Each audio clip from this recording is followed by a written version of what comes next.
Milestone স্কুলে বিমান দুর্ঘটনায় নিহত ৩ শিক্ষার্থীর কবরে শ্রদ্ধা নিবেদন করেছেন বিমান বাহিনীর প্রধান। সকালে রাজধানীর দিয়াবাড়িতে এই শ্রদ্ধা নিবেদন করেন তিনি। বান্ডেল থাকলে প্রতি সেনমানিতে টাকা বাঁচবে।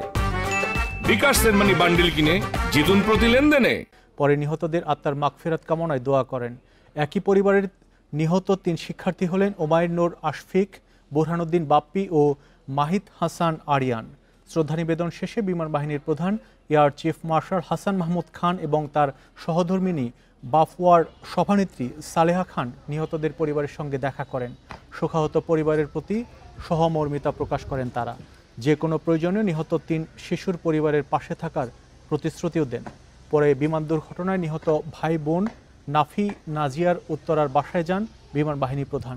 সেখানেও নিহতদের আত্মার মাগফিরাত কামনায় দোয়া করেন এবং পরিবারের সদস্যদের সান্ত্বনা দেন।